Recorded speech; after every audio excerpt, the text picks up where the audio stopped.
Assalamu alaikum and welcome to Dawn Times. तो जनाब in this session I have to discuss different international organizations, ठीक है, foundation date, इसके अलावा इस उनके हेडक्वार्टर्स के हवाले से भी एग्ज़ाम में पूछा जाता है। सो इसी वजह से in this lecture specifically we will focus on different international organization. So first of all food and agriculture organization, जिसको हम सिंपली कह सकते हैं FAO। तो अगेन ये कहाँ पे मौजूद है? रोम, इटली में, ठीक है। इटली बेसिकली शेंजन का भी पार्ट है, ठीक है, यूरोपियन यूनियन का पार्ट है। इसके अलावा international labour organization, in short ILO। तो ये कहाँ पे मौजूद है? जिनेवा, स्विट्जरलैंड, ठीक है। उसके बाद जनाब United Nations educational, scientific and cultural organization, जिसको हम सिंपली यूनेस्को कहते हैं, ये कहाँ पे मौजूद है?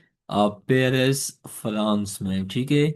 ये कब बना था? After World War 2 in 1945।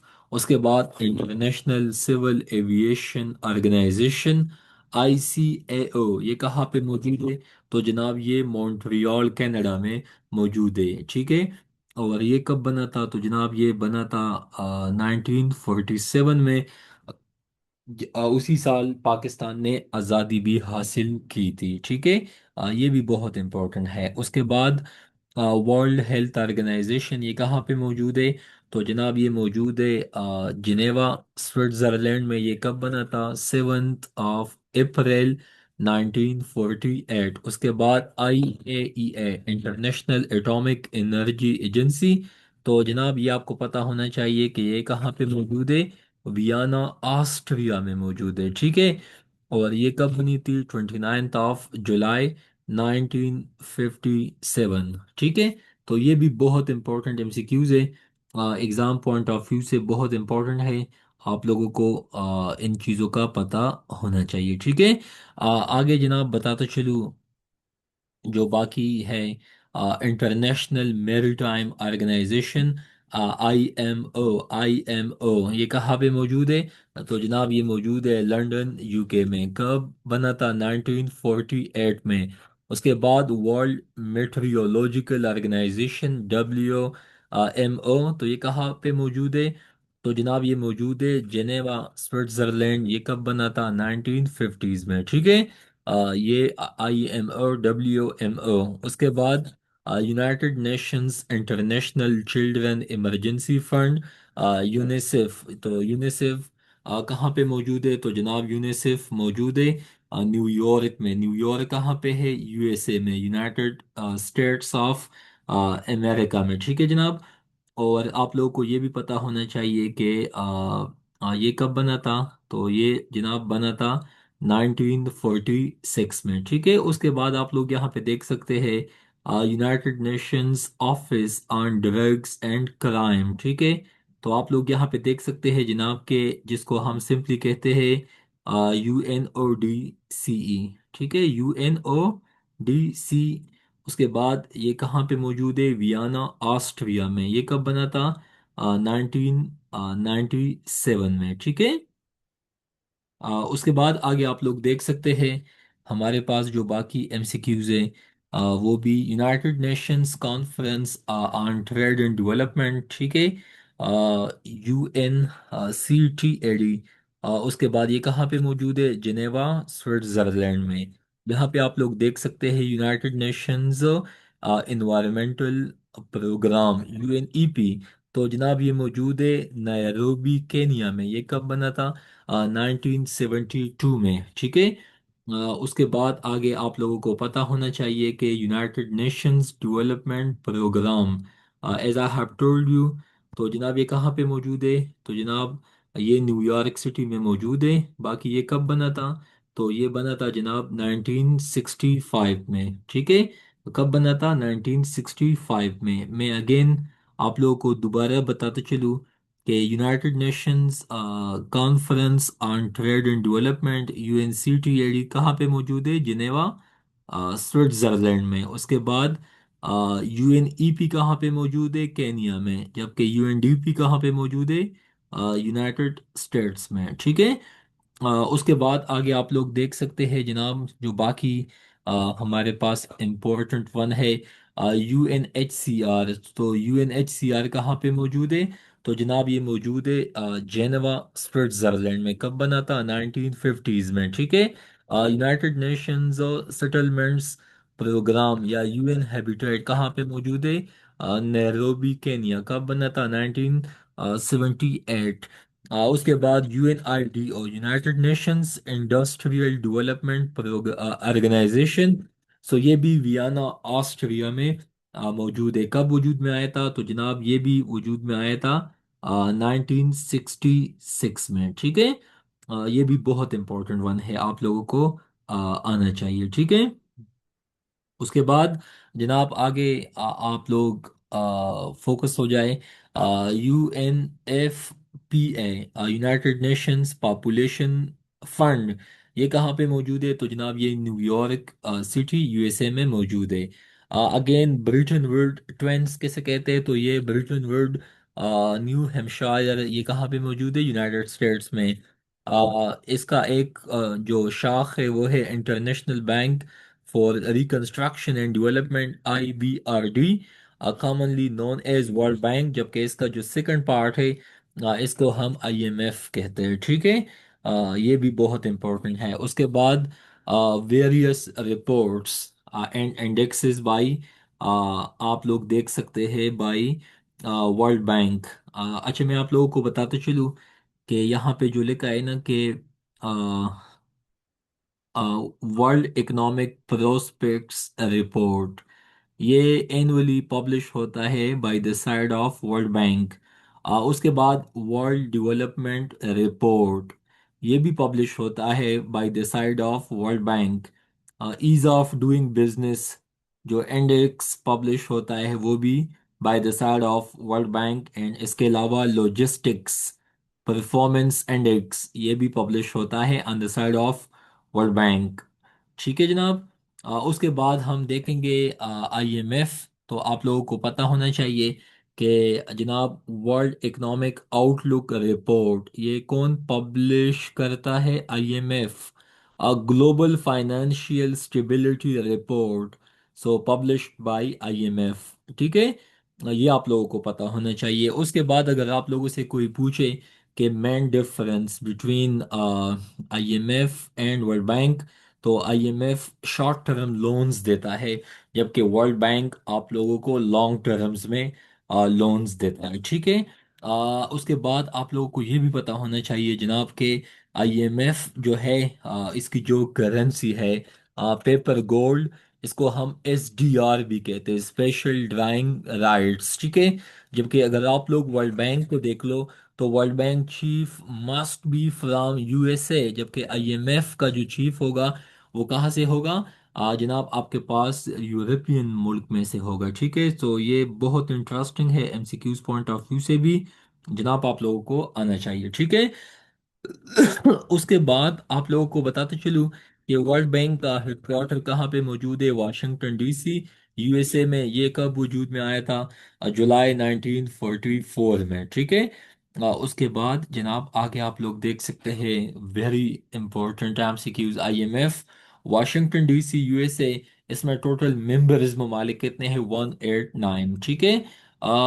Unfortunately यहाँ पे भी PDF कुछ उलट बना है, but again United Nation Organization, UNO, formation कब? तो जनाब ये 24 अक्टूबर, जिसको इंटरनेशनल डिप्लोमेटिक डे या डिप्लोमेट्स डे भी मनाया जाता है, कब वजूद में आया था? 1945 में, और सैन फ्रांसिस्को, न्यूयॉर्क में। बाकी इसमें 193 मेंबर कंट्रीज है, जबकि दो इसमें ऑब्जर्वर स्टेटस है। One of them is Vatican city. ठीक है। इसके अलावा SCO, तो SCO जनाब आपको पता होना चाहिए कि ये फॉर्मेशन कब हुई थी? और 26 अप्रैल 1996 में। कहाँ पे? बीजिंग, चाइना में। मेंबर कितने हैं? मतलब अभी तो इसमें 10 है, लेकिन उस टाइम ये चूंकि पुराना स्लाइड है, पाकिस्तान ने 9 जून 2017 को ज्वाइन किया था। ठीक है। उसके बाद जनाब आप लोगों को ये भी पता होना चाहिए जनाब के United Nations educational scientific and cultural organization कब फॉर्मेशन हुई थी? 16 नवंबर 1945 को। हेडक्वार्टर कहाँ पे मौजूद है? पेरिस, फ्रांस में। मेंबर कितने हैं? 195। उसके बाद आईएमएफ कब वजूद में आया था? 27 दिसंबर 1945 को। हेडक्वार्टर कहाँ पे मौजूद है? वाशिंगटन डीसी में। मेंबर टोटल कितने हैं? तो जनाब 189। ठीक है। उसके बाद आगे आप लोग देख सकते हैं world bank again July 1944 Washington DC and total members 189। G20 का बताते चलूँ तो G20 बहुत इंटरेस्टिंग है। यहाँ पे आप लोगों के लिए जो काम की चीज़ें हैं, कब फॉर्मेशन हुई थी? 26 सितंबर 1999 में। इसमें टोटल यूरोप मतलब 19 ममालिक है, प्लस इसमें एक यूरोपियन यूनियन भी है। ठीक है। G20 में उसके बाद वर्ल्ड ट्रेड ऑर्गेनाइजेशन, तो ये कब वजूद में आया था? 1 जनवरी 1955 में। और हेडक्वार्टर कहाँ पे मौजूद है जनाब? जिनेवा, स्विट्जरलैंड में। और इसमें टोटल मेंबर्स कितने हैं? 164। ओआईसी तो जनाब 25 सितंबर 1969 जब द केस है एंड टोटल मेंबर्स कितने हैं? 57। ठीक है। ICJ international court of justice तो जनाब 26 जून 1945 को हेडक्वार्टर कहाँ पे मौजूद है? द हेग, नीदरलैंड्स में। ठीक है। और आपको ये भी पता होना चाहिए कि इसमें 15 जजेस होते हैं। हर जज 9 साल के लिए नॉमिनेट होता है। The national aeronautics and space administration कब वजूद में आया था? 29 जुलाई 1958। Headquarter Washington DC. एंड बाकी जनाब ये एसन जो यूएस के जो प्रेसिडेंट थे उसके टाइम में ये नासा वजूद में आया था। ठीक है। Again NASA is doing commendable job, so we must applaud it. IAEA तो जनाब 29 जुलाई 1957 को। यहाँ पे वियना ऑस्ट्रिया में टोटल मेंबर्स कितने हैं? 72। ये भी बहुत इंपॉर्टेंट है IAEA के हवाले से। ईरान के साथ जो पीस डील मतलब जो न्यूक्लियर प्रोग्राम के हवाले से चीज़ें हैं, उसमें IAEA का रोल आपको देखने को मिलता है। आईसीसी इंटरनेशनल क्रिकेट काउंसिल 15 जून 1909 को। काइंडली इस डेट को आप दोबारा कंफर्म करें। ठीक है। इसको काइंडली कंफर्म करें। दुबई UAE इसका क्रिकेट फॉर गुड। अगेन आप लोगों को बताते चलूँ कि इसका जो हेडक्वार्टर है ये कहाँ पे मौजूद है? तो जनाब ये मौजूद है दुबई में। ठीक है। मतलब इमारात में। ठीक है। मतलब ये आपको पता होना चाहिए। उसके बाद जनाब इसके अलावा जो एमसी, अच्छा, 15 जून 1909 इंटरनेट पे भी लिखा है, बट मैंने इसलिए बोला था कि आप लोगों को जस्ट पता चले। ठीक है। अगेन आई वुड से कि जिन एमसीक्यूज पे आप लोगों को डाउट हो तो आप लोग डाउन टाइम के साथ इन टच रह सकते हैं। ठीक है। FIFA international, the federation international de football association 21 मई 1909 जिवरिच स्विट्जरलैंड में इसका हेडक्वार्टर है। यूरोपियन यूनियन 1 नवंबर 1993 में। ब्रसल्स बेल्जियम में। अभी अगेन स्विच से इसमें ममालिक 28 है। आप लोग इसको कंफर्म कर सकते हैं। ठीक है। बट अगेन इसमें कुछ ममालिक वेरी करते हैं वक्त के साथ साथ, क्योंकि कुछ इसमें इन होते हैं कुछ निकल जाते हैं, जैसा कि ब्रेक्सिट को आप देख ले। तो ये आप लोगों को पता होना चाहिए। ठीक है। उसके बाद जनाब अच्छा, ये 27 अभी तक है, लेकिन इंटरनेट पे भी आपको ये 28 मिलेंगे।